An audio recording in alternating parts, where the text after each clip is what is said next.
हम सब ने बचपन से एक ही बात सुनी है कि अगर अमीर बनना है तो खूब मेहनत करो, खून पसीना एक कर दो, है ना? पर क्या ये सच में पूरी कहानी है? आज इसी सोच को थोड़ा तोड़ते हैं और समझने की कोशिश करते हैं कि दौलत का असली खेल आखिर है क्या। अच्छा, जरा अपने आसपास सोचकर देखिए। सबसे ज्यादा मेहनत कौन कर रहा है? शायद एक मजदूर या एक किसान। वो लोग जो सुबह से लेकर शाम तक धूप में पसीने में काम करते हैं। पर क्या उनकी मेहनत उन्हें वाकई अमीर बना पाती है? बस यही एक सवाल आज हमारी पूरी बातचीत की जड़ है। स्क्रीन पर देखिए, एक तरफ है एक फैक्ट्री वर्कर, दिन के 12-12 घंटे फिजिकल लेबर, और दूसरी तरफ एक सीईओ जो अपना दिन मीटिंग्स, फोन कॉल्स और बड़े बड़े फैसलों में बिताता है। लेकिन इनकी कमाई में इतना जमीन आसमान का फर्क क्यों है? देखिए, बात मेहनत की नहीं है, बात है कि मेहनत कैसे की जा रही है। और यही आज का हमारा मेन पॉइंट है। पैसा दोस्तों मेहनत से नहीं, दिमाग से बनता है। ये फिजिकल जोर का नहीं बल्कि मेंटल स्ट्रैटेजी का गेम है। असली दौड़ सिर्फ तेज भागने की है ही नहीं, असली दौड़ तो सही रास्ता चुनने की है। तो क्या मेहनत करना एक गलत रास्ता है? चलिए इसको थोड़ा और गहराई से समझते हैं। दुनिया का एक बहुत ही सिंपल और कड़वा सच है कि जो सोचता है वो उससे काम करवाता है जो सिर्फ काम करता है। मतलब जो इंसान सिर्फ अपनी बॉडी से लड़ रहा है वो असल में उस सिस्टम का एक छोटा सा हिस्सा बन जाता है जिसे किसी और ने अपने दिमाग से बनाया है। तो यहाँ पर ना दो रास्ते एकदम साफ साफ दिखते हैं। एक है वर्कर का रास्ता जो अपनी लड़ाई फिजिकल ताकत से लड़ता है, और दूसरा है थिंकर का जो अपनी लड़ाई दिमाग से जीतता है। और इस थिंकर के हथियार क्या हैं? वो हैं सिस्टम, स्ट्रैटेजी, सही फैसले, नेटवर्क और नए नए आइडियाज। सिर्फ पसीना बहाना नहीं। तो सवाल ये उठता है कि ये थिंकर करता क्या है? वो अपनी एनर्जी को जलाता नहीं, बचाता है। वो सिर्फ रेस में तेज भागने पर फोकस नहीं करता, बल्कि एक ऐसा सिस्टम बनाने पर फोकस करता है जो उसके लिए खुद ब खुद भागे। चलिए देखते हैं ये होता कैसे है। इसका एक बहुत ही प्रैक्टिकल तरीका है, 3 स्टेप्स में। स्टेप 1, पहले तो उन कामों को पहचानो जो टाइम तो बहुत खाते हैं लेकिन रिटर्न कुछ खास नहीं देते।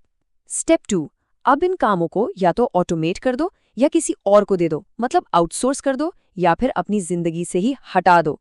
और स्टेप 3, अपनी सारी की सारी मेंटल एनर्जी, अपना पूरा दिमाग सिर्फ उन कामों पर लगाओ जिनसे सबसे बड़े, सबसे जबरदस्त रिजल्ट्स मिलते हैं। चलिए अब एक ऐसी चीज की बात करते हैं जो अजीब बात है, हमें स्कूलों में कभी नहीं सिखाई गई। वो है पैसे की भाषा।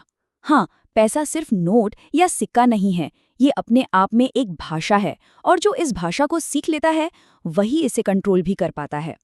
इस भाषा का सबसे पहला और सबसे जरूरी शब्द है एसेट। बहुत सिंपल मतलब है इसका, कोई भी ऐसी चीज जो किसी की जेब में पैसा डाले। बस जैसे कोई घर जिससे किराया आ रहा हो, या कोई बिजनेस जिससे प्रॉफिट आ रहा हो। और इसका ठीक उल्टा दूसरा शब्द है लायबिलिटी।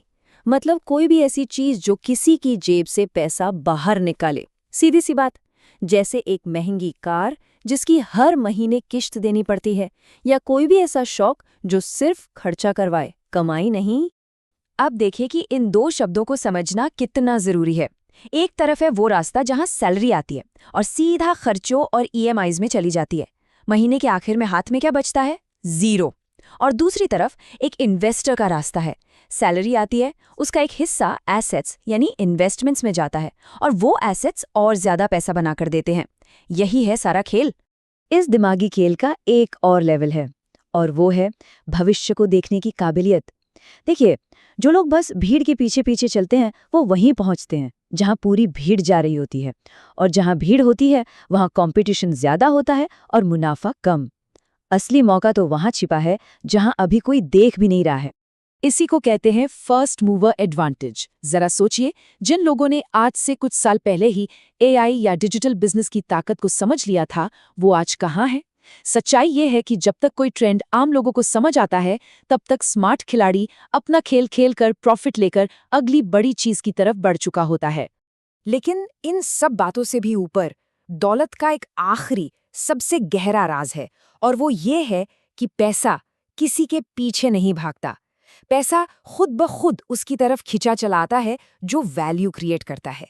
यहाँ पर ना सोच का फर्क है, दो तरह के सवाल हैं जो लोग खुद से पूछते हैं। एक तरफ है सवाल, मुझे क्या चाहिए, और दूसरी तरफ है सवाल, इस दुनिया को क्या चाहिए जो मैं दे सकता हूं। जिस दिन किसी का भी फोकस पहले सवाल से हटकर दूसरे पर चला जाता है, बस उसी दिन असली दौलत का रास्ता खुलना शुरू हो जाता है। क्योंकि असल में वेल्थ यानी दौलत कुछ और नहीं है, ये बस दूसरों की प्रॉब्लम्स को सॉल्व करने का एक बाई प्रोडक्ट है। कोई जितनी बड़ी प्रॉब्लम सॉल्व करता है, उतनी ही बड़ी दौलत उसे मिलती है। ये इतना ही सिंपल है। तो घूम फिरकर हम वापस उसी बात पर आ गए जहां से हमने शुरू किया था। पैसा मेहनत से नहीं, दिमाग से बनता है। इसका मतलब ये नहीं कि मेहनत बेकार है। नहीं, मेहनत बहुत जरूरी है, लेकिन सिर्फ तब जब वो सही दिशा में हो, जब उसके पीछे एक तेज दिमाग, एक क्लियर स्ट्रैटेजी और एक बड़ा मकसद हो। ये याद रखिए, ये दुनिया एक मेंटल गेम है, एक दिमागी खेल। और इस खेल को जीतने के लिए ना अपने शरीर से ज्यादा अपने दिमाग को मजबूत करना पड़ता है। इज्जत हो, नेटवर्क हो, बिजनेस हो या पैसा हो, ये सब उसी के पीछे चलते हैं जिसकी सोच तेज होती है। तो जाने से पहले एक सवाल सबके लिए, खुद से पूछने के लिए, जिंदगी की इस रेस में क्या सिर्फ भागा जा रहा है या फिर समझदारी से खेला जा रहा है? सोचिएगा जरूर।